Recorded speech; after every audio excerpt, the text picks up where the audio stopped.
सिद्धेभ्यः ओम नमः सिद्धेभ्यः ओम नमः सिद्धेभ्यः।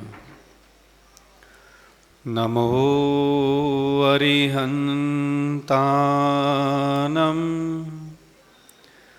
नमो सिद्धानं नमो आयर्यानं नमो वज्जायानं नमो लोये सौवसाहुनम्। ओंकारं बिन्दुसंयुक्तं नित्यं ध्यायन्ति योगिनः कामदं मोक्षदं चैव ओंकाराय नमो नमः। अभिनंदननाथ भगवान की, पार्श्वनाथ भगवान की जय। आचार्य गुरुवर श्री विद्यासागर जी मुनि महाराज की जय। आचार्य श्री समय सागर जी मुनि महाराज की जय। निर्यापकाचार्य मुनि पुंगव सुधा सागर जी मुनि महाराज की जय। अहिंसा परमो धर्म की जय। बोलिए परम पूज मुनि श्री 108 अविचल सागर जी महाराज की, परम श्रद्धेय छुल्लक श्री 105 विभद्र सागर जी महाराज की।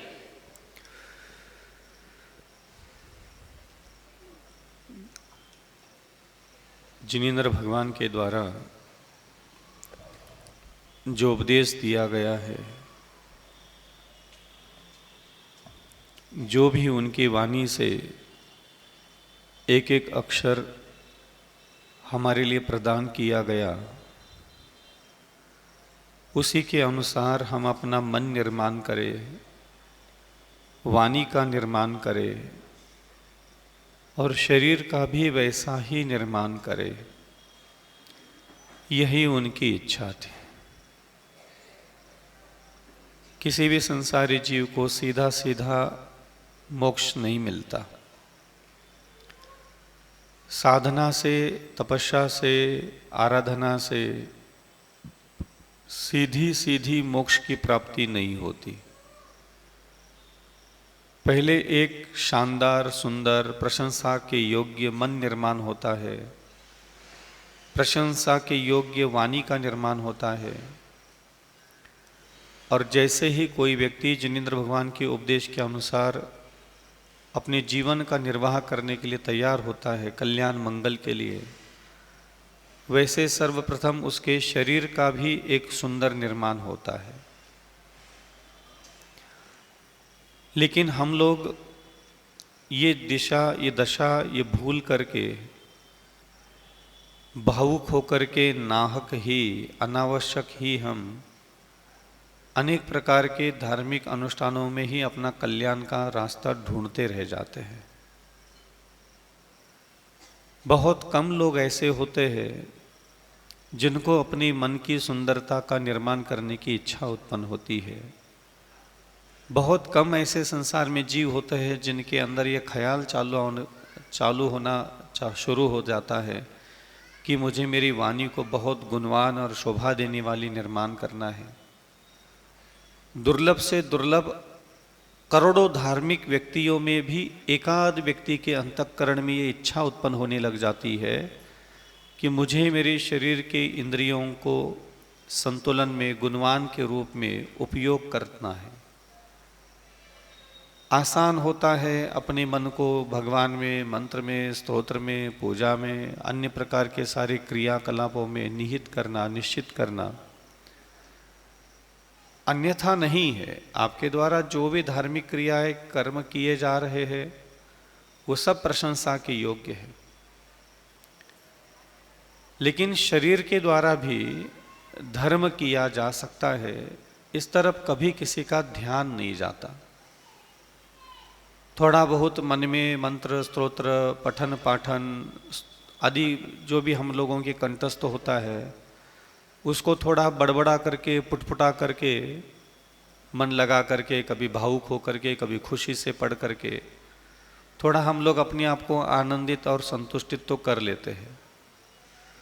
वाणी के द्वारा भी थोड़ा बहुत हम लोग मंत्र का पठन पाठन करके कि चलो आज हमने कुछ बोल दिया है, मंत्र बोल दिए है, स्तोत्र बोल दिया है, चालीसा बोल दिए है, ऐसा थोड़ा बहुत कुछ अपनी जिह्वा का उपयोग करके थोड़ा सा संतुष्टि को प्राप्त भी कर लेते कि चलो मन से वचन से हमने काफी धर्म की क्रियाओं को संपन्न किया है। शरीर के द्वारा धर्म कैसे किया जाता है, इसके तरफ कभी किसी का ध्यान नहीं होता। शरीर के द्वारा धर्म नहीं करने के आदत के कारण हमारा मन सबसे ज्यादा अपवित्र हो जाता है। और आचार्यों के द्वारा भी सबसे पहले जो साधना का मार्ग बताया गया वो मन को ठीक करने के लिए कभी पहले कहते ही नहीं है। जो योगी है, जो अनुभवी है, जो तपस्वी है, वह कभी भी अपने मन को ठीक पहले नहीं करते। वो अपनी वाणी को पहले ठीक कभी नहीं करते। जो सच्चे योगी होते हैं, जिनको मोक्ष चाहिए होता है, जिनको सही में कल्याण करने की इच्छा उत्पन्न होने लग जाती है, जिनको लगता है कि मेरे संसार में अथवा मेरे जीवन में सुख शांति समृद्धि वैभव आना चाहिए, वह व्यक्ति सबसे पहले अपने शरीर की तरफ ध्यान दे। यह शरीर बहुत महत्वपूर्ण मोक्ष मार्ग में मायने रखता है। सबसे ज़्यादा घातक, सबसे ज़्यादा विनाशकारी हम मन को मानते हैं, लेकिन ऐसा बिल्कुल भी नहीं है। हम बिना मतलब बेवजह अनावश्यक रूप से मन के पीछे भागते हैं, जबकि सारे अपराधों की जड़ होता है हमारा शरीर और दूसरों का शरीर। मन में बुरे विचार, मन में अपवित्र विचार, मन में गंदे विचार, मन में अशोभनीय विचार, मन में ऐसे विचार, मन में वैसे विचार, यही सब चीज़ें चलती है और हम लोग पूरा जीवन खर्च कर देते हैं इस मन को व्यवस्थित और संतुलित बनाने के लिए। जबकि आचार्यों के द्वारा जो शास्त्र लिखे गए, योग सूत्र, अध्यात्म शास्त्र, प्रथमानुयोग, कर्णानुयोग आदि, और मैंने उसमें देखा कि जो भी साधक सफल हुए अपनी साधना में, जिन्होंने अपनी साधना की शुरुआत तो की, कुछ साधक तो असफल रहे, कुछ भी वो प्राप्त नहीं कर पाए, और जिन्होंने जिनेंद्र भगवान के शास्त्र का अध्ययन करके योग साधना को स्वीकार किया, संन्यास को स्वीकार किया, गृहस्थाश्रम को स्वीकार किया, तो वो शुरुआत जो होती है वो शरीर से होती है। शरीर में सबसे पहले जो हमारे महत्वपूर्ण होता है वो है श्वासोच्छ्वास। प्राय करके इसको प्राणायाम अथवा योग साधना लोग बोलते हैं, लेकिन शरीर की पांचों इंद्रियों को स्वस्थ, निरोग, संतुलित, मर्यादावान, सभ्य बनाने में अगर कोई मदद करता है तो दो प्रकार की स्थितियां बनती। एक तो अन्न, चार प्रकार का अन्न होता है, खाद्य, अन्न, पान, खाद्य और लेह। अन्न माने जैसे रोटी पूड़ी आदि है, अन्न है। पान माने पानी, लिक्विड जो भी आप पीते हैं। खाद्य माने लड्डू, पेड़ा, बर्फी आदि, ये खाद्य पदार्थ होते हैं। और लेह माने जो चटनी आदि होती है, किसी भी प्रकार की चटनी जो चाटने की योग्य होती है, जिसको चाटा जा सकता है। तो ऐसे ही है, अन्न चार प्रकार का होता है। और दूसरा बिंदु जो शरीर को हमारे निरोग, स्वस्थ और गुणवान बनाने के लिए मदद करता है, उसकी सबसे ज़्यादा भूमिका अगर किसी की है तो होती है श्वासोच्छ्वास की। प्राय करके है जो हमारे जीवन है, इस जीवन को सिर्फ भगवान ही चाहिए और मोक्ष ही चाहिए ऐसा नहीं होता। मैं हमेशा मोक्ष को सीधा सीधा कभी बोलता नहीं हूं। किसी भी व्यक्ति को मोक्ष आने की इच्छा कभी शुरुआत अवस्था में होती ही नहीं है, संभव नहीं है ये। जो भी संसार में जन्म लेता है, जब मैं उसके जीवन शैली को अध्ययन करता हूं तो लगभग 99% लोगों की जो बुद्धि होती है ना, वो आसपास की सारी चीजें उसके दिमाग में होती है और वो सारी चीजें उसको देख करके वो मेरे जीवन में आ जाए। जो भी संसार की भोग की वस्तु है, सोना चांदी हीरे जवाहरात जमीन जायदाद,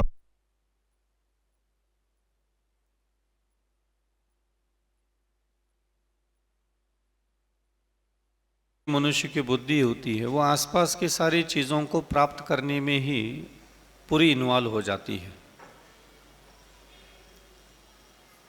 छोटी छोटी साधनाएं होती शरीर की, और हम कभी भी दिनचर्या में उसका कभी उपयोग नहीं करते। हमारे पास चक्षु इंद्रिय है, सबसे अधिक अपराध, सबसे अधिक भावनाओं में उथल पुथल मचाने के लिए अगर कोई कारण बनता है तो वो चक्षु होती है।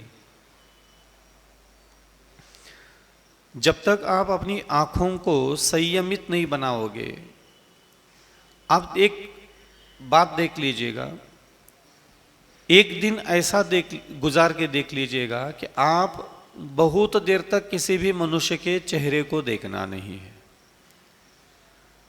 दूसरा, आप यहां बैठे हो, अब आप अपनी आंखों को कहो कि सिर्फ अविचल सागर मुनि महाराज को देखना है, अरे का कोई भी चुल्लक चुल्लिका देखते हैं, सिर्फ मेरे सामने भगवान है उनको देखना है, अपनी आंखों को कहो। अब आपके आसपास यहां कोई भी आए कोई भी जाए तो आपके अंदर एक भाव उत्पन्न होगा, इसको देख ले, लेकिन आप अपनी आंखों को कहो कि नहीं देखना है उसको। एवं मैं यही बैठा हूं, आप मुझे ही देख रहे हैं, और यहां से कोई आया और यहां आकर के यहां बैठ भी गया ना, तो आपकी आंखों की कठपुतली उसके शरीर, उसका चेहरा देखने के लिए भी इस्तेमाल नहीं करना।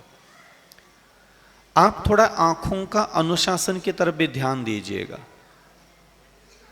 जैसे चिड़िया की गर्दन दिन भर ऐसे ऐसे ऐसे ऐसे हिलती रहती ना, कभी चिड़ियों को पक्षियों को देख लो, वो गर्दन ना ऐसे ऐसे ऐसे ऐसे ऐसे करती रहती दिन भर। तुम्हारी आंखों की कठपुतली भी दिन भर यही काम करती रहती। अभी ये जो ज्ञान है, शास्त्रों की बातें हैं ना, ये आप लोगों ने हजारों बार सुनी है, सब पता है आपको। क्या अविचल सागर अब अगली बार क्या बोलने वाला ये भी आपको पता चल जाता है, ये कोई बड़ी बात नहीं है। अंजन चोर नाम भी ले लो ना, आपको पूरी कहानी मालूम है। दुनिया का ऐसी कोई कहानी नहीं है जो इसके बारे में आपने कभी सुना नहीं होगा, जाना नहीं होगा। पहला मैं नाम भी ले लूँ तो आप पूरी कहानी आपको रट्टा मारता है, वो तो जबरदस्ती महाराज सुना रहा है इसलिए वहाँ सुनते रहते हैं, हऊ महाराज। लेकिन आपका दिमाग तो उसी समय बोल देता है कि हमें ये भी पता है, हमें ये भी पता है, हमें ये भी पता है, हमें ये भी मालूम है। कुछ भी मैं बोलूँ धार्मिक शब्द तो आपका दिमाग बोल देता है कि हमें पता है। यही चलता है, इसी के कारण आपके अंदर कभी परिवर्तन नहीं आता, क्योंकि आपका दिमाग, जैसे मैं कहूँ मैना सुंदरी, हाँ हमें पता है। मैं कहूँ चंदन वाला, हाँ हमें पता है। मैं कहूँ राम ने ऐसा किया था, हाँ हमें पता है। अब ये जो पता है आपका दिमाग वहां बैठ करके जो बोलता है, तो ये आपको हृदय को चोट नहीं पहुंचने देता। आपको पता है, आपके दिमाग ने कहा, तो उस कथानकों में जो भाव होते हैं, जो कथानकों में ज्ञान प्राप्त करने की जो संभावना होती है, वो आप उससे वंचित रह जाते हो, क्योंकि इतना सुन चुके हो और इतनी बार सुन चुके हो। इसलिए यहाँ आचार्यों के द्वारा जो सूत्र दिए गए उसमें भावनात्मक कथानक नहीं है। मोक्ष मार्ग जैसे तत्वार सूत्र अगर आप पढ़ लोगे तो वहाँ इमोशनल रोना धोना भावुक दुनिया भर की कोई प्रपंच नहीं है। वहाँ कोई भगवान का नाम भी नहीं लिया गया कि तुम्हें किस भगवान के पीछे पड़ना है। एक षोडशकरण भावना में अरहत भक्ति, श्रुद्ध भक्ति, आचार्य भक्ति बस खाली, यहाँ देवगुरु शास्त्र की बस नाम आया है। बाकी शुरुआत से लेकर के पहले सूत्र से लेकर के आखिरी सूत्र तक आप थोड़ा ध्यान से उसको देखोगे, एक भी जगह आपको भगवान, गुरु, शास्त्र, दुनिया भर के मंत्र, स्तोत्र, पूजा पाठ की कोई बात इसमें मिलेगी नहीं आपको। पूरे तत्वार सूत्र जो पूर्ण मोक्ष ले जाने के लिए सक्षम है किसी भी आत्मा को, उसमें जो बातें मिलती है तत्वार सूत्र में, उसमें आपको सिर्फ बातें मिलेगी मन से संबंधित, वाणी से संबंधित और इंद्रियों से संबंधित अथवा शरीर से संबंधित। शरीर को जब तक आप व्यवस्थित नहीं रखोगे, शरीर को जब तक आप संभालना नहीं सीखोगे, तब तक आप ना वाणी को ठीक कर पाओगे ना कभी मन को ठीक कर पाओगे। ये उसका गणित है, उसका क्रम है। ये उस क्रम से ही आपको चलना पड़ेगा। आप जब चाय बनाने के लिए जाते हो तो पहले क्या चाय पत्ती तपेले में डालते हो, पहले शक्कर तपेले में डालते हो, क्या पहले पानी डालते हो, क्या दूध डालते हो? क्रम है उसका। किसी भी चीज का अगर आप क्रम उल्लंघन करोगे तो उस वस्तु की सिद्धि की प्राप्ति हमें नहीं होती। इसी प्रकार चाय बनने के लिए भले ही 3 चीजों की जरूरत होती है, दूध भी चाहिए, चाय पत्ती भी चाहिए, शक्कर भी चाहिए। इसका मतलब ये नहीं कि 3 चीजें लेकर के आप जो चाहे तपेली में पहली बार डाल दो। तो पहले चाहिए चूल्हा, दूसरे नंबर पे चाहिए लकड़ी अग्नि, तीसरे नंबर पे चाहिए तपेला, चौथे नंबर चाहिए दूध, 5वें नंबर पे चाहिए चाय पत्ती डालो अथवा शक्कर डालो। उसमें थोड़ा सा आप क्रम आगे पीछे करो तो चल जाएगा, लेकिन लगभग 80-90% जो क्रम है वो निश्चित होता है। और हम लोग कभी भी क्रमबद्ध साधना नहीं करते, व्यवस्थित सुव्यवस्थित जहां से शुरुआत करना है वहां से शुरुआत ही नहीं करते कभी हम। तो आप साधना करना चाहते हो, जिनेंद्र भगवान के जितने भी गुरुजनों के आप टीवी पर प्रवचन सुनते हो, नाना प्रकार का ज्ञान की प्राप्ति आपको होती, वो आपके अंतःकरण में उतरता क्यों नहीं है? क्योंकि आप उसको सीधा मन बुद्धि में, अंतरात्मा में अंदर उतारना चाहते हो। वो अंदर कभी आ ही नहीं सकता। शुरुआत उसकी होती शरीर से। जैसा जैसा शरीर को आप चपेट में लेना चालू करोगे, प्रत्येक शरीर की इंद्रियों को सभ्य और अनुशासित और लगाम लगाने लग जाओगे, आपको अलग से कुछ नहीं, वो जो जिनेंद्र भगवान का ज्ञान है शास्त्रों में लिखा हुआ, वो ऑटोमेटिक आपके उस शरीर के द्वारा आपके अंतःकरण तक पहुंचने लग जाएगा। ये नियम है प्रकृति का, आपको कुछ करना ही नहीं है। आपको बस अपने इस शरीर को व्यवस्थित करना है। और सबसे पहली साधना की शुरुआत जो होती है वह आंखों से होती है। अब आप थोड़ा आंखों की तरफ ध्यान दो। आपकी आंखों की ये जो काली बिंदी है वो कितने दिन भर इधर उधर इधर उधर इधर हिलती है। आपको लगता होगा कि भाई ये महाराज ये तो छोटी मोटी बात है, आपको लगता है ये छोटी मोटी बात है। आप बस इतना कहो अपनी आंखों की कठपुतली को, यहां जब तक बैठे तब तक सिर्फ अविचल सागर जी को देखना है। अब आप इतना संकल्प ले लो, फिर आप देख लेना आपके दिमाग में कितने कीड़े बिलबिलाने लग जाते हैं, कितने सारे उपद्रव चालू हो जाता है। कोई उधर से आया नहीं, दिमाग ने कहा नहीं, आपने उधर गर्दन घुमाई, उसको आंखों से देख लिया, देख करके अगर वो सुंदर है तो मोहित हो गया, बूढ़ा है, बूढ़ी शरीर है, कुरूप है, अपने काम का नहीं, भोगने के योग्य नहीं, मनोरंजन के योग्य नहीं, तो फिर मेरी तरफ देखने लगे। यही काम करते रहते हैं और कोई काम नहीं होता यार। ऐसा क्या था कि आपको उसको देखना जरूरी था? तो यहां लोग बोलते हैं मन चंचल है। नहीं, मन चंचल नहीं है। ये तुम्हारी आंखों को अगर तुम उसी समय मना कर देते जब तुम्हारा मन तुम्हें कह रहा था कि देख ले वो आ गया, उसको देख ले, इसको देख ले, ये जान ले, वो जान ले, उसी समय तो मना कर देते तुरंत। तो आंखों को, कठपुतली को तक तुम स्थिर नहीं रख पा रहे। जो अदृश्य मन है जिसको तुमने आज तक देखा भी नहीं है, तुम उसको कहां से नियंत्रण में रख पाओगे? तो इसलिए शुरुआत साधना की जो होती है, 6वें अध्याय में आप जाओगे तो सबसे पहला सूत्र आता है काय वांग मनः कर्म योग। कितना बड़ा, इस पूरे ब्रह्मांड का सबसे बड़ा सूत्र मानता हूं मैं। किसी व्यक्ति को लगता है कि मुझे कल्याण करना है, मंगल करना है, शुभ करना है, तो किसी ईश्वर का पीछा इतना ज्यादा करने की जरूरत नहीं है। वो अपने शरीर को थोड़ा सा गुरु जी के पास बैठ करके, महाराज ये आंखों का संयम क्या है, ये वाणी का संयम क्या है, कान का संयम क्या है, ये स्पर्शेंद्रिय का संयम क्या है, थोड़ा बता दीजिए इसको कैसे ठीक से इस्तेमाल करूं। बस इतनी सी बात थी, इतनी सी ही बात थी। लेकिन हम इसको तवज्जो नहीं देते, हम इसको महत्व ही नहीं देते। जब तक आपकी आंखों की कठपुतली, आप जहां खड़े हो, जहां भी खड़े रहते हो 24 घंटे, वहां के आसपास के सारे इंसानों के थोबड़ी ना देख लो, सारे पुरुषों के थोबड़ी ना देख लो, सारे महिलाओं के थोबड़ी ना देख लो, सारे टीवी पे क्या चल रहा है ना देख लो। आसपास जो चल रहा है, जैसा चल रहा है, जो आया, जो गया, जो उठा, जो बैठा, देखोगे नहीं तब तक तुम्हारे कलेजों को ठंडक ही नहीं मिलती। आप वो साहस पैदा करके दिखाओ कि आप अपनी आंखों की कठपुतली को एक जगह स्थिर शांत बुद्धि से उसको रख सकते हो। आंखों में इतना बल होता है, आंखों से इतनी ऊर्जा आप प्राप्त कर सकते हो, आप सोच नहीं सकते। आपको कुछ नहीं करना है, ना कोई पुण्य, ना पाप, ना भगवान, ना लेना ना देना, आपको कुछ नहीं करना। आप आंखें खोल के, बिल्कुल जैसे भगवान जी के लिए कहा जाता ना, उनकी आंखें जो है नासा दृष्टि होती है। नासा दृष्टि का मतलब बंद आंखें नहीं होती, वो आधी खुली हुई आंखें होती है। तो आधी खुली हुई आंखों से वो कर क्या लेते हैं? देखते रहते। ये आपकी आदत है, इसलिए आपको लगता है कि वो सब देखते होंगे। सब नहीं देखते। वो सामने, जैसे मान लीजिए मैं कभी बैठ गया ऐसे, तो एक चावल का दाना सामने रख लिया।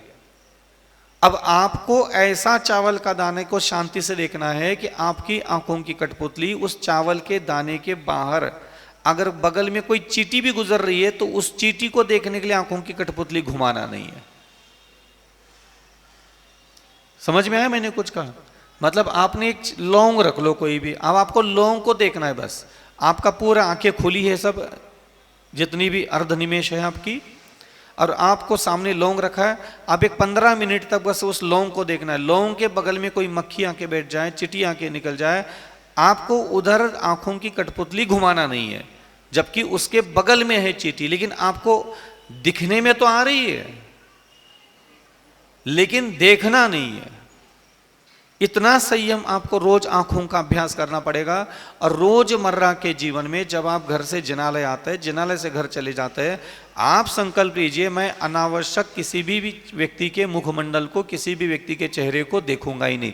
मुझे जिज्ञासा, मेरा मन कितना भी कहे मुझे ये स्त्री है क्या देख लो, ये पुरुष है क्या देख लो, ये सुंदर है क्या देख लो, ये काला है क्या देख लो, ये गोरा है क्या देख लो, ये स्मार्ट है क्या देख लो, ये कौन है देख लो, आप अपनी आंखों को कहो कि नहीं देखना है उधर, चलो नीचे चलो और अपने घर चले जाओ। आप जैसे ही नहीं देखने का निर्णय लोगे ना, सबसे ज्यादा आपके मन को इतना दर्द से गुजरना पड़ेगा, आप उसको सोच नहीं सकते। ये बहुत बड़ा दर्द मिलने लग जाता है मन को। आपका मन आपको ना अंदर से ऐसा निचोड़ देगा, उसको कहते हैं इंद्रिय विजेता। और योग साधना की शुरुआत, धर्म का नाम मतलब सिर्फ ये नहीं कि आप मंत्र पूजा पाठ, भगवान ध्यान, स्तोत्र, महिमा, ये विनय दया, ये मात्र धर्म नहीं है। आप अपनी आंखों के साथ दिन भर कहते हो, समझाते हो, खेलते रहते हो उसके साथ। शादी के पंडाल में चले जाओ और वहां जब तक सारे लोगों के चेहरे, उनका रूप, उनका लावण्य, उनकी कांति, उनका श्रृंगार, जब तक आप अपनी आंखों से नहीं देखते तब तक आपको खुद को शांति नहीं मिलती। आपको लगता है आपकी आंखें धार्मिक है, नहीं है अभी भी। तो शुरुआत कीजिए अपनी आंखों से। उसको कहो कि जब तुम जिनालय में बैठे रहते हो तो सिर्फ भगवान की प्रतिमा, सिर्फ उनका अष्टप्रातिहार्य भामंडल, उनकी वेदिका, उनका जिनालय, इनको देखने के लिए अपनी आंखों की कठपुतली का सबसे ज्यादा इस्तेमाल करना है। नहीं तो जिनवानी माता जो सामने रखी वो, और अष्टमंगल द्रव्य की थाली। आप एक दिन मंदिर ऐसे चले जाओ अपनी आंखों का इस्तेमाल करते हुए, आपके अंदर ऐसी ऊर्जाओं का जागरण चालू हो जाएगा, आप उसको समझ नहीं पाओगे। इतनी ऊर्जाएं जन्म धारण करने लग जाती है। ये शरीर की ऊर्जाओं को डाइवर्ट किया जाता है। जैसे आपने कभी देखा होगा, कोई व्यक्ति मंद बुद्धि का होता है, थोड़ा सा होते हैं ना, कई बार पाप कर्म के, अशुभ कर्म के उदय में मंद बुद्धि के बालक जन्म लेते हैं, तो उनके शरीर का बल देखो कितना ज्यादा होता है। देखा है, आपने अनुभव किया है कभी ऐसा? उनकी ऊर्जा डाइवर्ट हो जाती है। कोई व्यक्ति हाथ नहीं है, पैर नहीं है, तो उसका शरीर देखो कितना अलग गठीला दिखने लग जाता है। उसकी बुद्धि, उसकी वाणी, उसकी अंदर कोई ना कोई कौशल्य प्रकट होने लग जाता है। वो ऊर्जा जो उस इंद्रियों के द्वारा वेस्ट हो रही थी, वो सारी ऊर्जा उस इंद्रियों में तब खर्च हो नहीं रही, वो ऊर्जा दूसरी तरीके से बाहर निकलने लग जाती है। इसी प्रकार जब तक हम अपनी इंद्रियों को संयमित नहीं बनाएंगे, उसको डांटेंगे, डपटेंगे नहीं, उसको कसेंगे नहीं, तब तक आपका जो मन है, और मन ही सब कुछ सिद्धियां प्रदान करता है, ये भी गलत बात है। मैं साधना में, मोक्ष मार्ग में मन को ठीक करना, मन को कहीं लगाना है, इसको बिल्कुल 1% महत्व देता हूं। मोक्ष जाना है, किसी को कल्याण करना है ना, मन की जरूरत जो होती है वो 1% होती है। बाकी शरीर की इंद्रियां और वाणी, ये दो चीजें जो है ना, ये बहुत बल पैदा करती है। और आपके मन को अगर कोई ठीक कर सकता है तो ज्ञान ठीक नहीं करेगा, इंद्रियां ठीक कर सकती है। और आपको जो ज्ञान देना है वो मन को मत दीजिए। आपको जितना भी शास्त्र का ज्ञान आपने लिया है वो अपनी इंद्रियों को देना चालू करो। आप वो ज्ञान इंद्रियों से कहो कि ऐसा नहीं, ऐसा करो। प्रत्येक इंद्रियों को कहो कि हे इंद्रिय, तुम ऐसा नहीं देखो, ऐसा देखो। अब यहां तो बस बात इतनी से मैंने आज कही आपको कि आप सबसे पहले शुरुआत अवस्था में 10 दिन 15 दिन तक ये सीखिए, मुझे अनावश्यक कुछ भी किसी को नहीं देखना है। आप एक चींटी को देख लो, कंकड़ को देख लो, चलेगा आधा घंटे तक, लेकिन गलती से भी किसी इंसान को देखने के लिए ज्यादा आंखों का इस्तेमाल कभी मत करना। आपको हृदय शून्य, भाव शून्य, विचार शून्य, विकार शून्य होने का एहसास आने लग जाएगा ऑटोमेटिक, जैसे कोई विकार उत्पन्न ही नहीं हुए आज दिन भर मेरे अंतःकरण में। बस आप इतना संकल्प लो, चाहे आपका पुत्र हो, चाहे पति हो, चाहे पत्नी हो, चाहे बहन हो, चाहे माँ हो, कोई भी रिश्तों के आड़ में आप किसी को मत देखो। आप आंखों की तरफ थोड़ा सा जिनेंद्र भगवान का जो उपदेश मिला है ना, उसको भी तो आजमा के देख लो एक बार। तुमने अपने हिसाब से तो जीवन भर आंखों का इस्तेमाल किया ही किया, जिसको जब देखना, जैसा देखना किया। एक बार नहीं देख करके भी तो करो, और उन्हीं के बीच में रहो।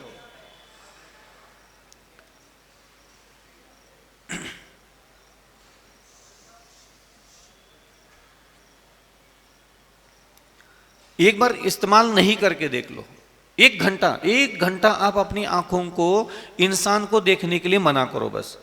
जैसे मैं यहां बैठा हूं, मैं आप लोगों को बिना देखे भी 1 घंटा प्रवचन कर सकता हूं। मैं वहां बैठता रहता हूं, पाटे पे आकर के बैठ जाते हैं, हम किताब सामने लेकर के बैठ जाते हैं। हम कुछ पढ़ नहीं रहते, हमें पढ़ना भी नहीं आता, हिंदी समझ में नहीं आता तो पढ़े कहां से।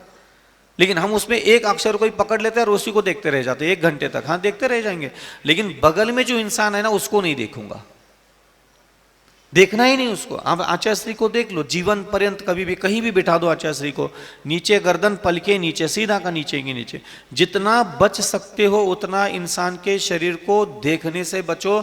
एक बार देख भी लिया और नीचे पलके कर ली ना, तो पलके नीचे तो कर लोगे लेकिन दिखेगा वही। एक बार आपकी आंखों ने पलके उठा करके किसी का रूप, रंग, लावण्य देख लिया, फिर आप चाहे उसको गाड़ी क्रॉस करके आप भले ही 2 किलोमीटर 10 किलोमीटर दूर चले जाओ, आपके ख्वाबों में, ख्यालों में, आपकी यादों में वही चेहरा आएगा जिस चेहरे से आप प्रभावित होकर चले जाएंगे। ना लेना ना देना, वो आया, वो खड़ा रह गया, उसका हमारी आंखों पर हमारी काबू नहीं था। काबू नहीं होने का कारण हमने उसको ऐसे पलके उठा करके देख लिया, उसका रूप लावण्य हमें पसंद आ गया, भाग गया मन को। अब वो आया और वो चला गया, फिर हम आया और हम चले गए, लेकिन वो हमारी यादों में, हमारे भावनाओं में, हमारे बुद्धि में उसकी छवि जो है घंटों तक रहती है, जब तक दूसरी छवि आकर के पहली छवि को डिस्टर्ब नहीं करती। ये आंखों का दुनिया भर का तांडव चलता है। मतलब अब एक शरीर हमने देखा, एक शरीर से हमारी आंखों का संपर्क हुआ, उससे हमारे भावनाएं प्रभावित हो गई। अब उस शरीर का नशा तब उतरेगा जब दूसरा कोई शरीर देखने को मिलेगा जो उसके पैरेलल सुंदर होगा, वो हमारे मन को भाएगा, तब ये शरीर का नशा उतरेगा। और ये दिन भर पूरा आंखें हमारी यही काम करवाते रहते हैं। और बाद में जब शाम को हम अपने अंतःकरणों को और मन को और भावनाओं को देखते आ रहे, कितने गंदे गंदे भाव आते हैं मेरे मन में। एक्चुअली ये गंदे भाव आने का खत्म नहीं कर सकते, तो एवरेज कम कर सकते हो। ये एवरेज कम करने की साधना जो है ना, ये आपको करते रहना चाहिए और रुचिपूर्वक करना चाहिए, इसमें कोई ज्यादा दोष नहीं है। आप जिनालय जब भी आते हैं, आप जिनालय के इस प्रांगण के अंदर, इस मेन गेट के अंदर जैसे आप एंट्री करोगे ना, आप ये कोशिश करो कि अपनी आंखें, अपनी पलकें, अपनी आंखों के अंदर की कठपुतली का इस्तेमाल इंसान के चेहरे को देखने के लिए करना ही नहीं है। उधर आंखों ऐसे आना और ऐसे चले जाओ, इंसानों के भीड़ में से निकलते रहो, गुजरते रहो, लेकिन बिल्कुल उसको देखने में आना चाहिए, देखना नहीं है।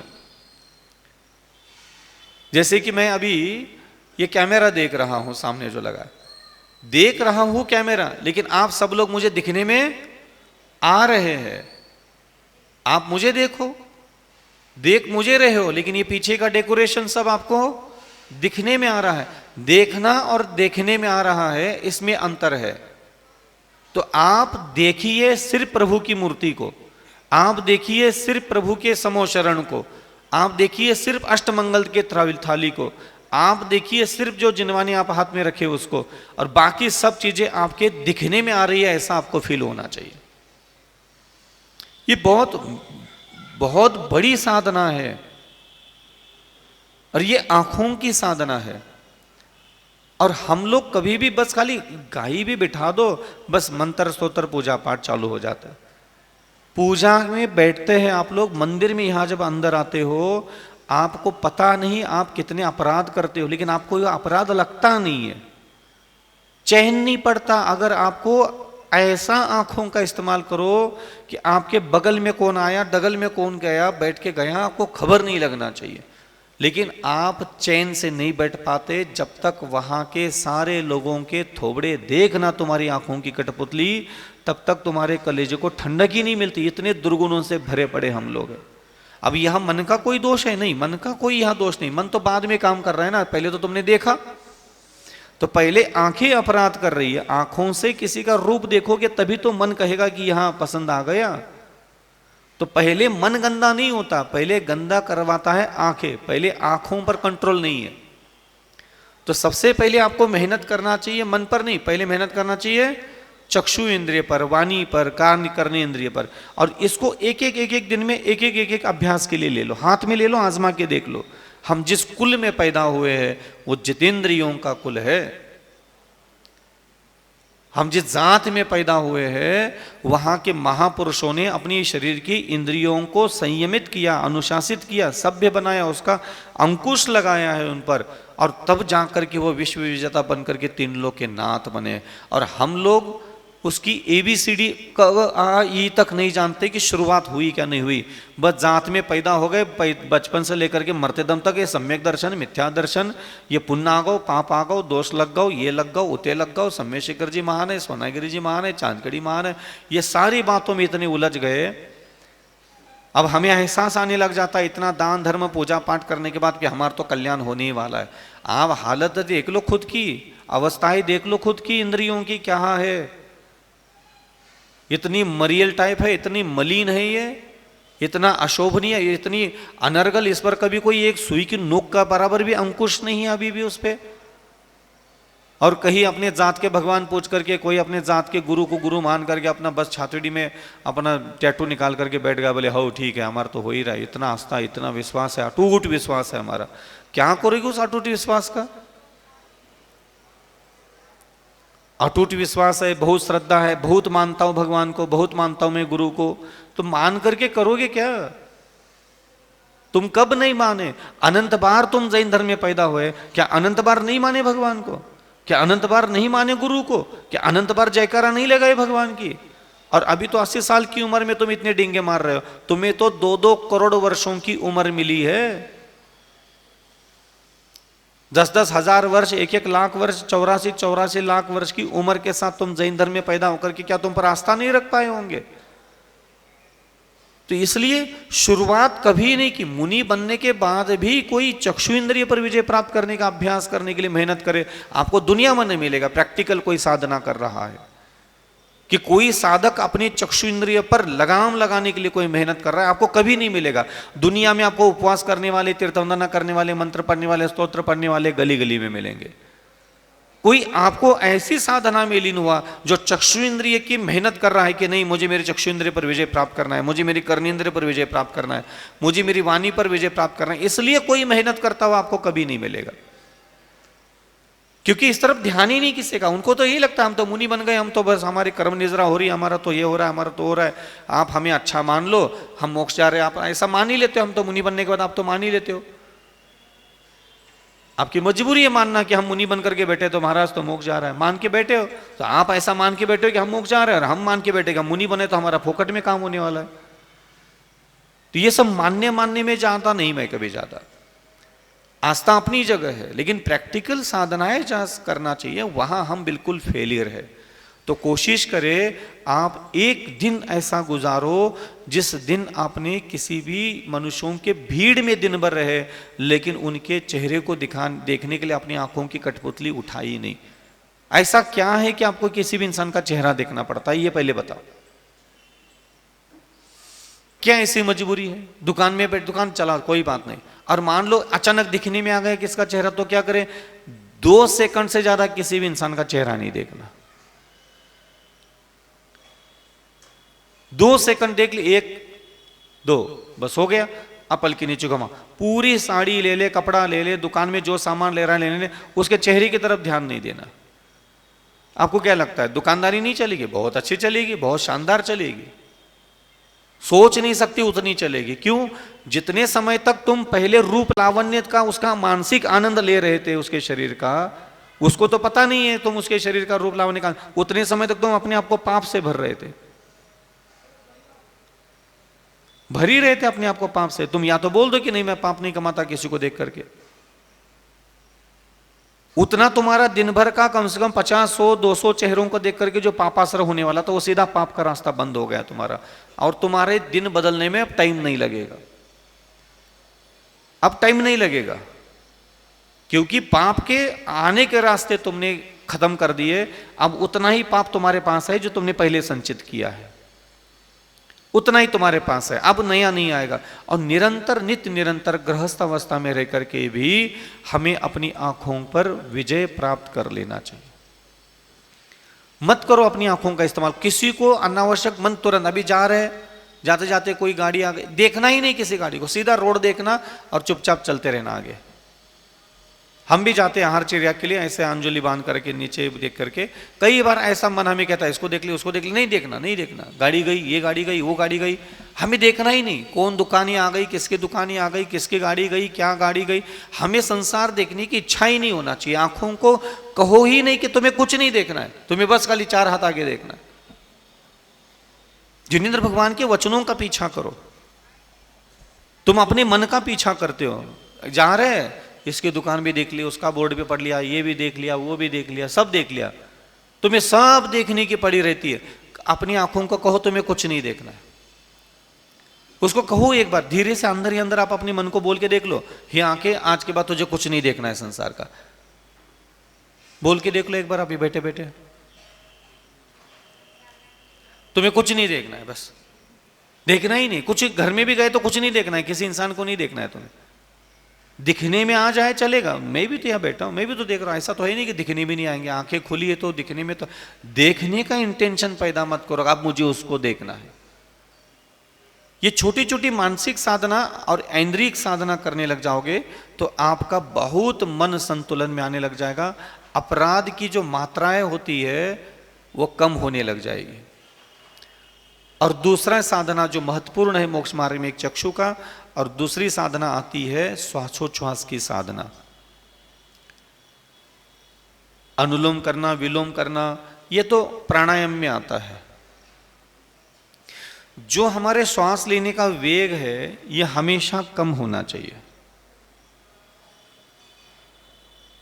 बुद्धिपूर्वक श्वास को धीरे धीरे लो, बुद्धिपूर्वक श्वास को धीरे धीरे छोड़ो। 24 घंटे आपको यह काम करना है। 24 घंटे आपका दिमाग आपकी नाक के अंदर जाने वाली हवा के ऊपर होना चाहिए, और कुछ काम ही मत करो, ना मंत्र, ना भगवान, ना स्तोत्र, ना स्तुति, ना चालीसा। भूल जाओ मैं जैन धर्म में पैदा हुआ हूं, भूल जाओ, कोई जरूरत नहीं है उसकी। आप सिर्फ जो कह रहे उसका पीछा करते हुए 1-2 दिन गुजार के देख लो, आपका निर्माण क्या होता है, आपके अंदर बदलाव क्या होता है, एक बार उसको महसूस तो करके देख लो। आपको अभी भगवान की कितनी जरूरत है ये मुझे नहीं पता, मुझे आपको पुण्य की कितनी जरूरत है मुझे नहीं पता, आपको पाप कितने कटवाना है मुझे नहीं पता, लेकिन भगवान कहते हैं तुम्हें काय वांग मनः कर्म योगः, तुम्हें सख्त ज्यादा जरूरत अगर किसी की है तो शरीर, वाणी और मन, इन 3 चीजों के बारे में विस्तार से जानने का तुम्हें ज्यादा जरूरत है। और तुम्हारा ये जो पूरा मनुष्य जीवन मिला है, इस पूरे मनुष्य शरीर की अनेक प्रकार की योग साधना को जो चाबी देने का काम करता है, जो मूल कुंजी है, वो है श्वासोच्छ्वास। आपके पास नाक है, सबके पास है तो नाक नहीं है? है। नाक में छेद कितने होते हैं? सांस कितने नाक से अंदर जाती है? दोनों। सही है क्या गलत है? यह गलत है। कभी भी हवा दोनों नाक के छेद से अंदर जाती ही नहीं है। ले लो, खींच लो, आपको ऐसा लगा ना कि दोनों से अंदर गई, लेकिन ऐसा नहीं होता। एक हमारे जो नासिका है इसका एक सिद्धांत है, जो हमारे आगम में एक शब्द आता है कायोत्सर्ग, और मुनियों के लिए तो दिन में 27 कायोत्सर्ग के प्रमाण बताए गए। कोई भी क्रिया करते हैं हम लोग, उस समय हम लोगों को कायोत्सर्ग करने के लिए कहा है। और कायोत्सर्ग की विधि क्या है पता है आप लोगों को? मूल विधि ये जो आप लोग कायोत्सर्ग के नाम पर 9 बार नमोकार मंत्र पढ़ते हो, डुड डुड बुड़ करके, ये नहीं है कायोत्सर्ग की सही विधि। ये मंत्र पढ़ने के लिए तो कहीं कहा ही नहीं है, ये मंत्र तो आपने जबरदस्ती घुसेड़ दिया। 27 श्वासोच्छ्वास लेने को एक कायोत्सर्ग कहते हैं।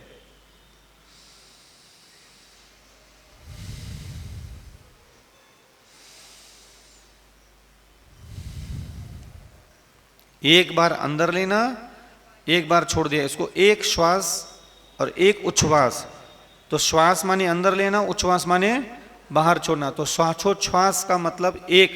तो ऐसे 27 श्वासोच्छ्वास करने को एक कायोत्सर्ग कहते हैं। इसमें मंत्रों का भगवान का कोई लेना देना नहीं है। और कायस्वर्ग जो कहा है ये बहुत बड़ा साधना है, लेकिन हमने उसको सबसे घटिया साधना बना दी। पूजा के समय में किसी को बोलो कायस्वर्गम करो में हम, बस ये चालू कर दे, केकड़े मखड़िया बन करके ऐसे टांग देते, ऐसे बैठ करके ऐसे बैठ जाएंगे। ये क्या हो गया? जिनेंद्र भगवान के शासन के एक एक शब्द का महत्व न समझ करके जो देखा देखी में सीखते आ गए, उसी को धर्म मान करके आगे बढ़ोगे तो यही हालत होगी। तो सबसे पहले जिनेंद्र भगवान कहते हैं कायस्वर्ग में आपको श्वासोच्छ्वास लेना है बिल्कुल आराम से, वो भी गिनना है, आपका और कोई काम नहीं है। आपको 27 श्वासोच्छ्वास लेना है और छोड़ना है। आपका दिमाग उस श्वास और उच्छ्वास में ही लगाना है। आपको कोई मंत्र पढ़ करके भगवान में ध्यान नहीं लगाना, कुछ नहीं करना है। और कायस्वर्ग करते समय श्वास और अंदर बाहर लेते समय सिर्फ एक लाइन बोलना था, हे भगवान जब तक मैं आपकी आराधना कर रहा हूं तब तक मैं अपने इस शरीर का ममत्व छोड़ देता हूं।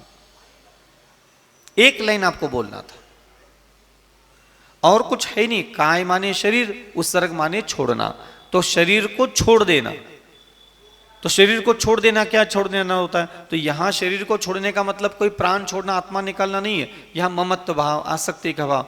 जब तक आपकी आराधना करने के लिए, दर्शन करने के लिए, पूजन करने के लिए, मैं विधान करने के लिए, अनुष्ठान करने के लिए आपके सामने खड़ा हूं, मैं संकल्प करता हूं, कायस्वर्ग करते हुए संकल्प करता है कि मैं इस शरीर का ममत्व छोड़ देता हूं। चाहे मेरे शरीर का घात हो जाए, प्राण चले जाए, आदि व्याधि उपाधि उपसर्ग उत्पन्न हो जाए, मैं अपने शरीर का ममत्व छोड़ता हूं और मेरे आसपास के किसी भी शरीर को भी मैं महत्व नहीं दूंगा।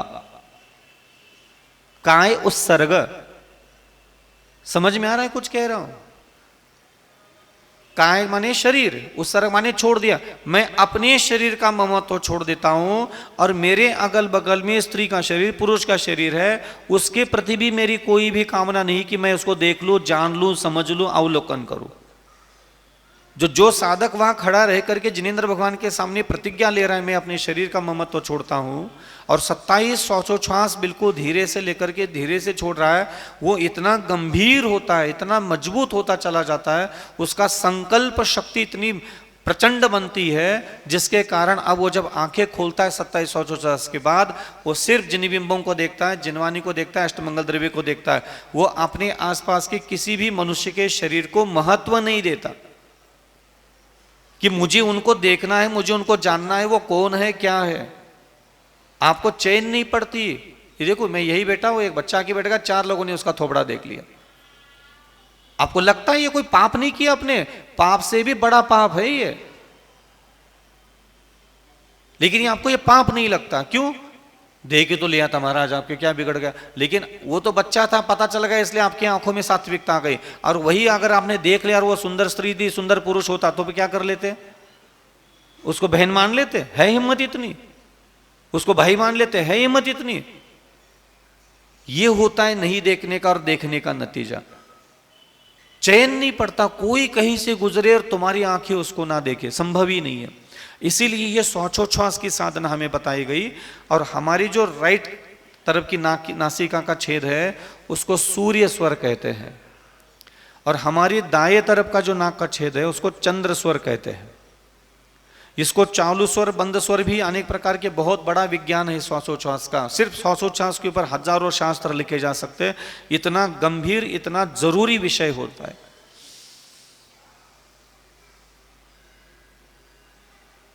कोई भी व्यक्ति चेक कर सकता है, कभी भी कर सकता है, थोड़ा अभ्यास करना पड़ेगा। आपके नाक से कौन सा छेद चालू है और कौन सा छेद बंद है, यह आप उसका अध्ययन कर सकते हैं। एक नाक से बंद करके दूसरे नाक से हवा ऊपर ले लो, तो जिस नाक के छेद से हवा अंदर लेते समय आपको आराम से हवा अंदर गई, समझ लेना वो नाक का छेद चालू है। और ये नाक का छेद मैंने बंद किया और इससे हवा अंदर ली, और इस नाक से हवा अंदर लेते समय मुझे थोड़ा भारीपन लगा। पहले नाक से हवा लेते समय जो फ्लेक्सिबल था, आराम से अंदर हवा चली गई थी। दूसरे नाक से अगर कोई भी नाक के छेद से अगर हवा भारीपन लगता है, जाएगी तो सही हवा अंदर, तो वो बंद स्वर होता है। वो उस नाक से जाने वाली हवा का हमारे शरीर से कोई ज्यादा उपयोगिता नहीं आती, बस वो ऐसा ही होता है एक्स्ट्रा। और हमारे नाक, भले ही लगता है हमें कि दोनों नाक से हवा अंदर जा रही है, लेकिन चालू स्वर एक ही रहता है हमेशा। कोशिश करना चाहिए जब आसमान में सूर्य होता है तब हमारा चंद्र स्वर चलता रहे।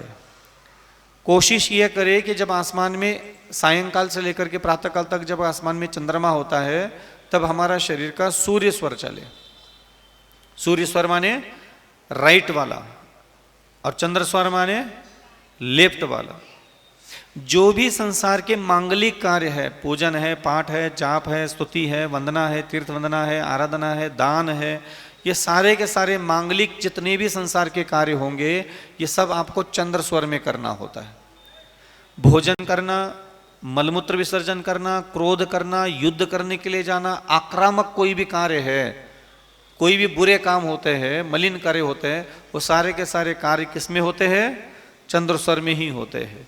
किसी भी व्यक्ति को गुस्सा ज़्यादा आता है, चिड़चिड़ाहट ज़्यादा होता है, हाँ, बार बार मन में, उसके मन में नाना प्रकार के वाणी में गंदगी है ज़्यादा, तो देख लेना वो दिन में भी उसका ज़्यादा से ज़रूरत से ज़्यादा सूर्य स्वर जिसका चलता है वही व्यक्ति का मन चंचल होता है, वहाँ जबान गंदी गंदी बातें बोलेगी, गुस्सा आएगा, चिड़चिड़ाहट आएगी, घृणा होगी, निंदा नालस्ती वही व्यक्ति करेगा जिसका सूर्य स्वर ज़्यादा चलता है। सूर्य स्वर जिसका चलने लग जाता है उसकी बुद्धि, उसकी वाणी, उसका शरीर की इंद्रियों पर उसका कंट्रोल ज़्यादा नहीं रहता। सभ्य क्या है, असभ्य क्या है, सही क्या है, गलत क्या है, मालूम होने के बाद भी उसको नियंत्रण में नहीं ला पाता। ये उस सूर्य स्वर का प्रभाव होता है।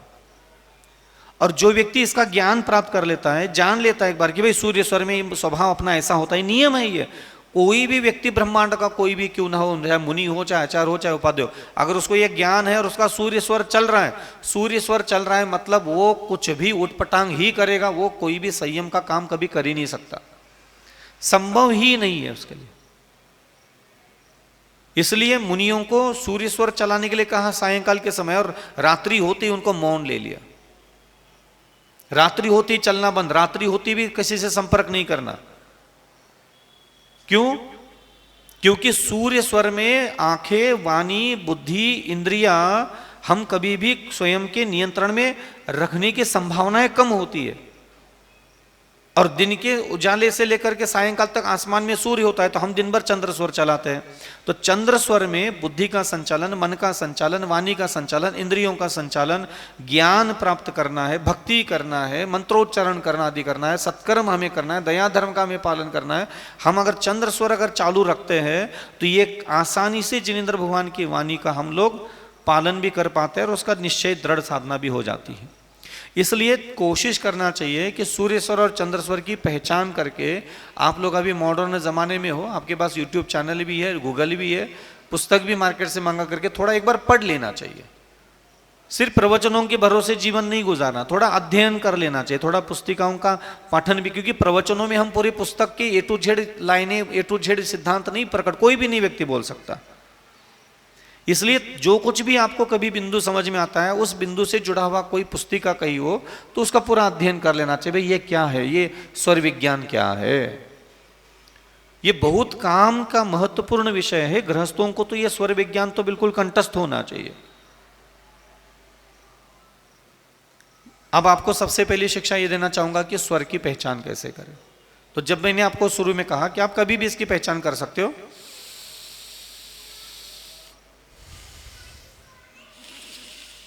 तो मुझे ऐसा लगता है कि मेरा सूर्य स्वर अभी चालू है। मैंने सूर्य स्वर इसलिए चालू किया क्योंकि मुझे जुकाम है, बुखार है, और सूर्य स्वर में शरीर हो जाता है गर्म।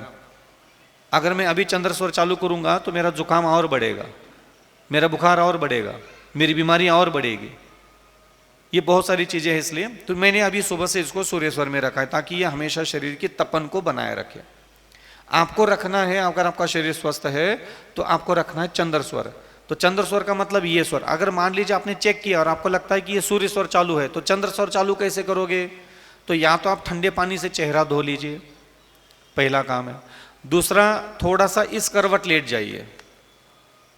अगर आपको इस साइड का स्वर चालू करना है तो आपको इस करवट लेटना चाहिए, और आपको रात्रि के समय में ये स्वर चालू करना है तो आपको इस करवट लेटना चाहिए।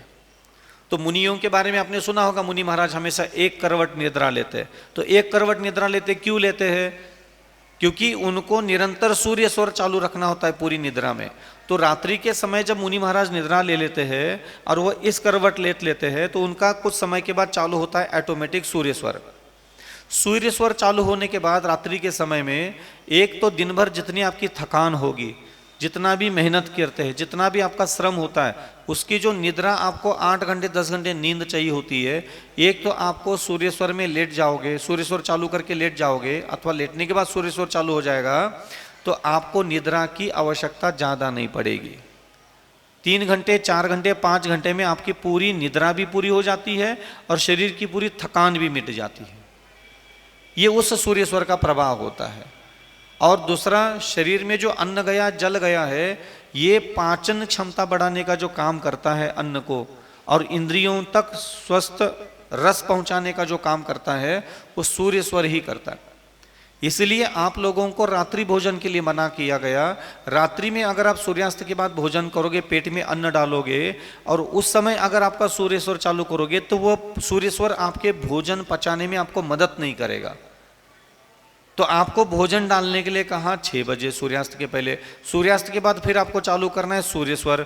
जैसे ही आपने भोजन डाला और सूर्य स्वर चालू किया तो अगले 3 घंटे में वो पूरा भोजन जो है आपको पाचन बना करके आपके इंद्रियों को निरोग बनाता है, आपकी इंद्रियों में विकार पैदा नहीं करवाता। फिर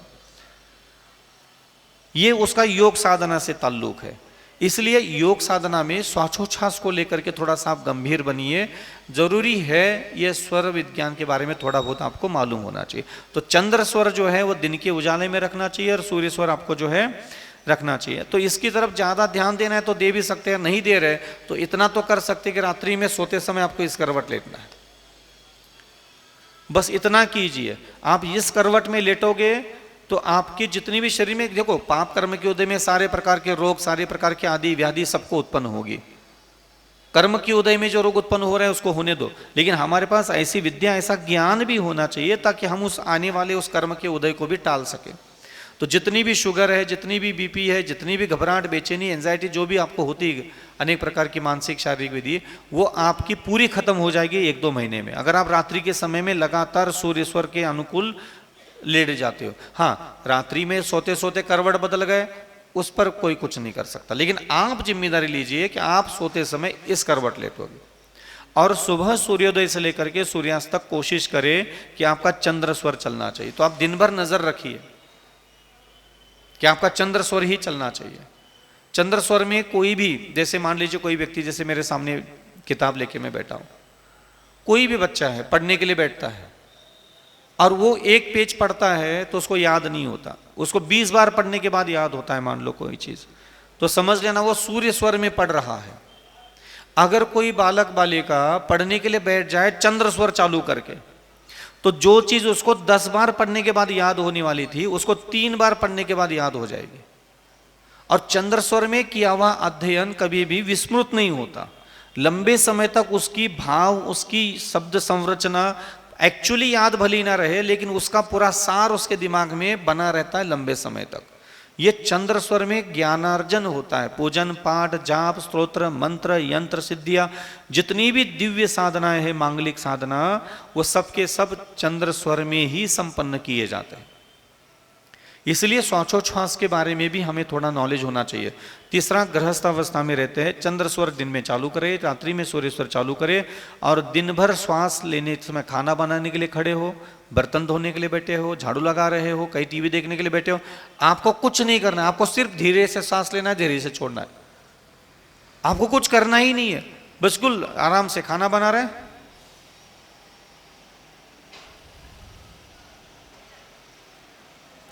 उस पर ध्यान दो, आपको कुछ नहीं करना है। आप 5 दिन ऐसा करके देख लो, 6 दिन, सिर्फ आपको 2 घंटे 3 घंटे 4 घंटे 5 घंटे 6 घंटे, अथवा कम से कम एक दिन में 500 बार ऐसा, 400 बार ऐसा श्वासोच्छ्वास लो जो आपके दिमाग के बुद्धि के द्वारा धीरे से लिया और धीरे से छोड़ा गया है। आपको स्वभाव बदल जाएगा, बुद्धि बदल जाएगी, विचार बदल जाएगा, हृदय बदल जाएगा, ज्ञान बदल जाएगा, आपकी प्रकृति बदल जाएगी पूरी। आप जो हो वैसा रह नहीं सकते। आपके अंदर जो चिड़चिड़ाहटपन है, घबराहटपन है, आसपास के लोगों का टेंशन, तनाव, दबाव जो आप महसूस करते हो ना, वो महसूस होना ही बंद हो जाएगा। लोग नहीं बदलेंगे, लोगों का आसपास का स्वभाव नहीं बदलेगा, आपके ऊपर जो लोग बुरा बर्ताव करते हैं आपके साथ वो नहीं बदलेगा, वो तो वैसा वैसा, उसका जो असर आपके ऊपर होता है, वो जो टेंशन, तनाव, दबाव, घबराहट, बेचैनी जो चले जाते हैं आसपास के लोगों के स्वभाव के कारण, वो आपका टोटल बंद हो जाएगा और आपको ऐसा लगेगा यार मैं तो बहुत मजबूत हूं अंदर से, मैं बहुत स्ट्रांग हूं अंदर से। ये जो आत्मबल होता है, मनोबल होता है ना, ये आपके श्वासोच्छ्वास के धीरे धीरे लेने से होता है। जितना ज्यादा धीरे धीरे श्वासोच्छ्वास लोगे उतना आपका मनोबल मजबूत होता चला जाता है, आपके पास एक स्वभाव की गंभीरता प्रकट होने लग जाती है। ये उस धीरे धीरे वायु का प्रभाव होता है, ये ध्यान रखना हमेशा। इसलिए ये जो शरीर है, इस शरीर को अन्न की ज्यादा जरूरत नहीं है, पानी की भी ज्यादा जरूरत नहीं है। मैंने इस विषय में कई बार आप लोगों को हिंट दिया कि अगर इस शरीर को मैं 1 महीने तक, 2 महीने तक भी अन्न ना दूं, 1 साल तक भी अन्न ना दूं, तो भी मेरा शरीर जीवित रह सकता है। मैं अपने शरीर को 2-3 महीने तक जल भी ना दूं, तो भी मैं जीवित रह सकता हूं। समझ में आ रहा है? और हवा ना दूं तो 15 सेकंड के अंदर गाड़ी छुट्टी, खत्म, खेल ही खत्म। हमारे आत्मा को, हमारे शरीर को स्वस्थ, निरोग, बलवान बनाने के लिए ना दवाई की जरूरत है, ना विटामिन की, ना मिनरल्स की जरूरत है, उससे करोड़ों गुना ज्यादा जरूरत होती है वायु की। लेकिन हम वायु अंदर लेना भी नहीं जानते और छोड़ना भी नहीं जानते, बस वो जा रही है और निकल रही है। और हमें ऐसा लगता है कि हमारे शरीर में जितनी भी रोग उत्पन्न होते हैं, जितनी भी पीड़ा उत्पन्न होती है, वो सिर्फ वायु के असंतुलन के कारण ही उत्पन्न होती है। जितना भी स्नायु पेन, मसल पेन, संधियों का पीड़ा, घुटना, कमर दर्द, सिर दर्द, ये जितनी भी आदि व्याधियां हैं, ये सिर्फ आपके शरीर के वायु के असंतुलन का नतीजा होता है। वायु के असंतुलन का नतीजा। सुख में शरीर में अलग वायु बहती है, दुख में शरीर में अलग वायु प्रवाहित होती है। आपका मन दुखी है, आपके शरीर में वायु कोई भी उस समय जाएगी ना, वो शरीर में दर्द पैदा करेगी। आपका मन प्रसन्न है, आप देख लीजिएगा जब आपका मन अति प्रसन्न होता है उस समय आपको भूख नहीं लगती ज्यादा,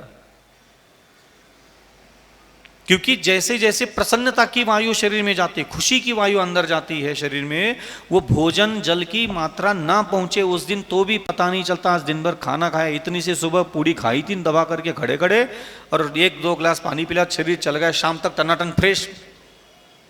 और उसको कहो एक दिन उपवास कर लो, दोपहर 12 बजे तक मुंह लटका के बैठ जाता है। क्यों? क्योंकि प्रसन्नता स्वच्छ वायु का अंदर ले जाती है। इसलिए वायु धीरे धीरे छोड़ना चाहिए। अब हम लोग जो अंदर नॉर्मल, अभी जैसे आप बैठे और आपके अंदर हवा जा ही रही है, आप नाक से हम अंदर जा रही, बाहर रही, ये आपको ताकत क्यों नहीं दे रही है? क्योंकि ये बैलेंस में नहीं जा रही है। जैसे मान लीजिए उदाहरण के लिए स्पंज ले लो, आप कोई भी स्पंज जानते हैं ना क्या होता है? स्पंज जानते हैं? ऐसे दबाने के बाद दब जाता है, बहुत पोला पोला सा होता है।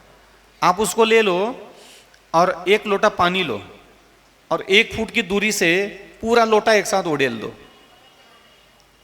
वो स्पंज कितना पानी पिएगा? पूरा पिएगा। क्यों? उस पर टकराएगा और अगल बगल से निकल जाएगा, पूरा जमीन पर उड़ेल लेगा।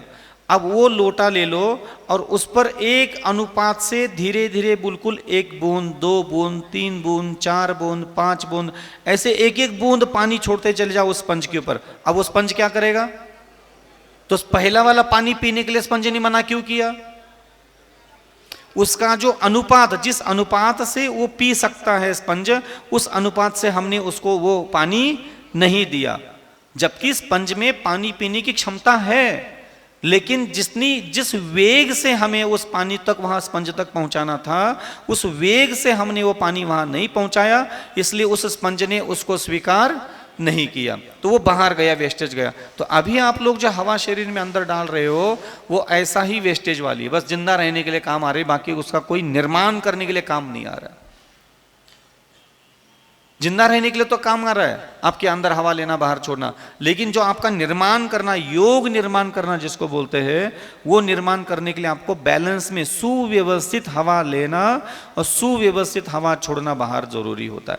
जितना धीरे धीरे हवा अंदर लोगे, तो हवा अंदर संतुलित रूप से लेने से क्या होता है महाराज जी? जादू होता है, जादू, चमत्कार। कैसे? तो ये हमारा जो शरीर है, इसमें हड्डी है, मांस है, खून है, कोशिकाएं है, बहुत सारी चीजें हैं। उस प्रत्येक कोशिकाओं तक हवा पहुंच जाती है।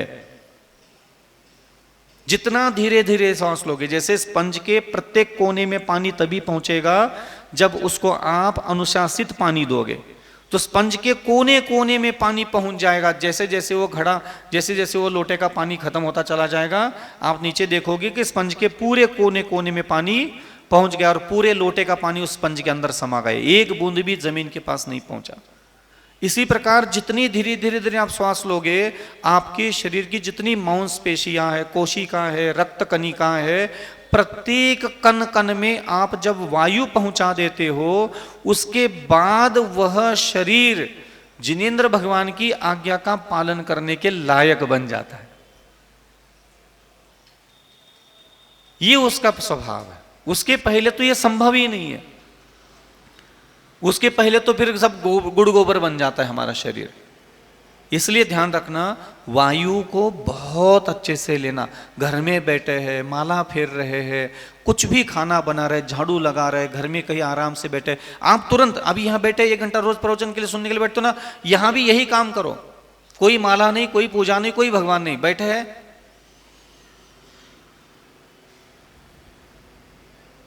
कोई आंख बंद करने की भी जरूरत नहीं पड़ती। वो तो मैं दिखा रहा था बस। आप बिल्कुल जैसे अभी आप वहां अंदर इस पेट से अंदर बाहर कर रहे हैं, लेकिन आपको क्या करना है,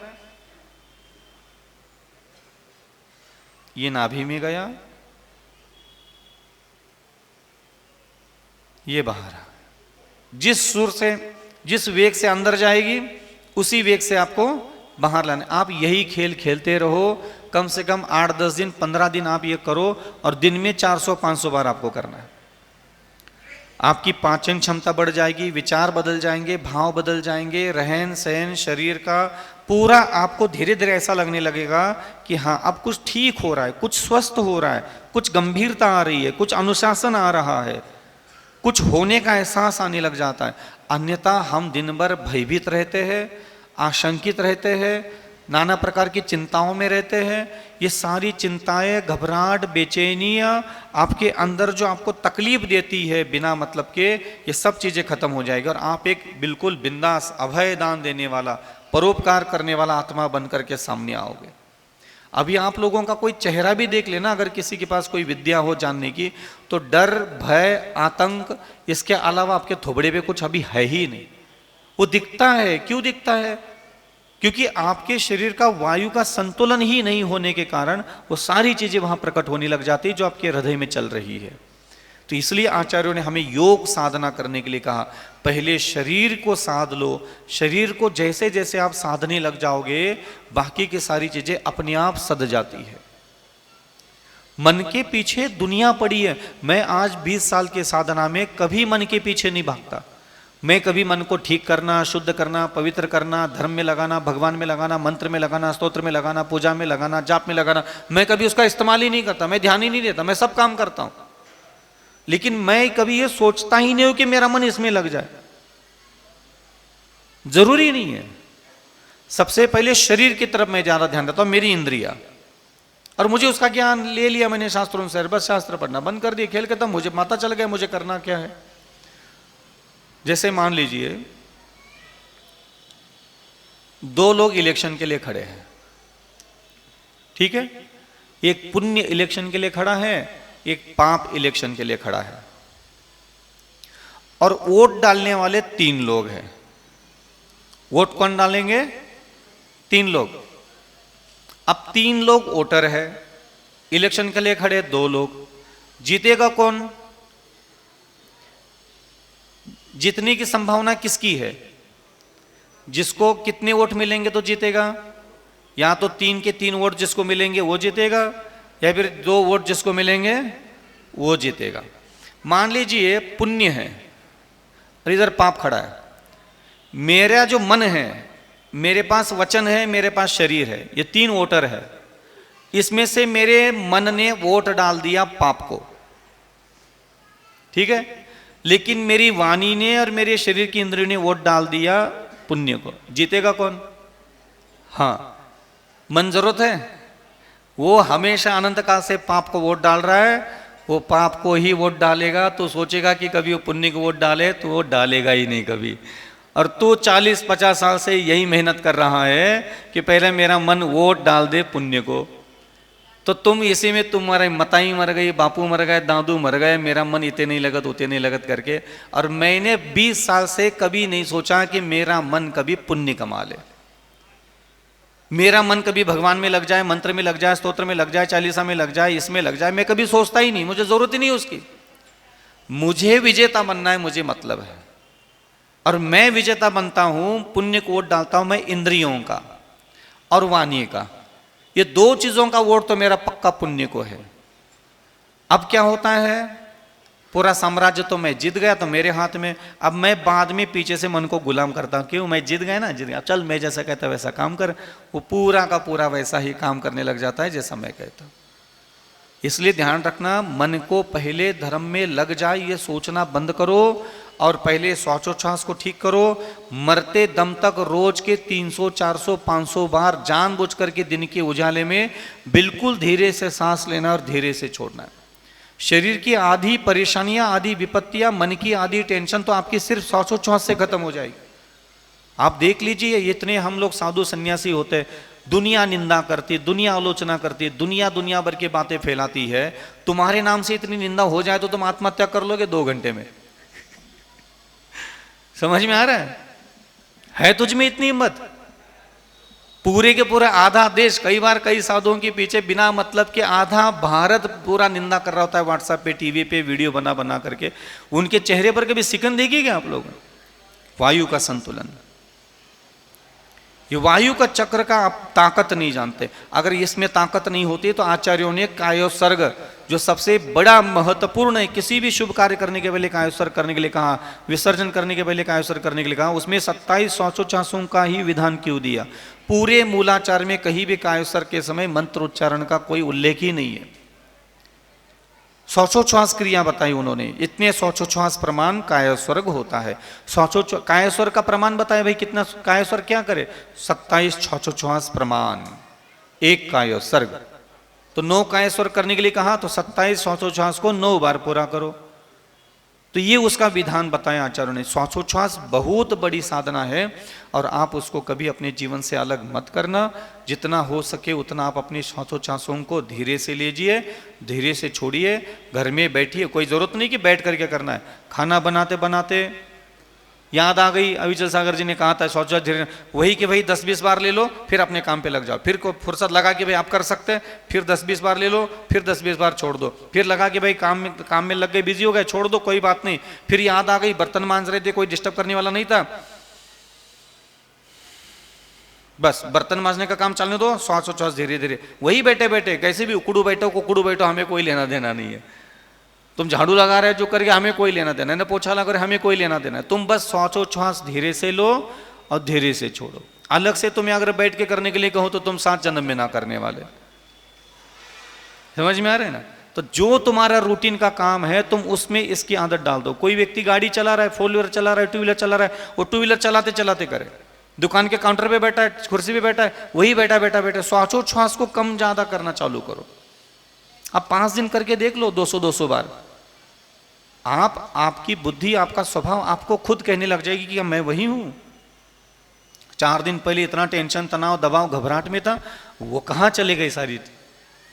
हाँ, नाहक हम अज्ञान के कारण जितना दुखी होते हैं उतना हमें पाप कर्म भी दुखी नहीं कर रहा होता। ये ध्यान रखना हमेशा। हम अपनी योग साधना से ही सारे परिचय, सारे उपसर्ग, सारी विपत्तियां, सारी निंदाओं को हम अपने ज्ञान की शक्ति और शरीर के मनोबल के द्वारा ही तो सहन करते हैं, और कहाँ से लाए शक्ति? इसलिए ध्यान रखना, आप लोग भी योगी बने, उसी में आपकी भलाई है। अहिंसा परमो धर्म की।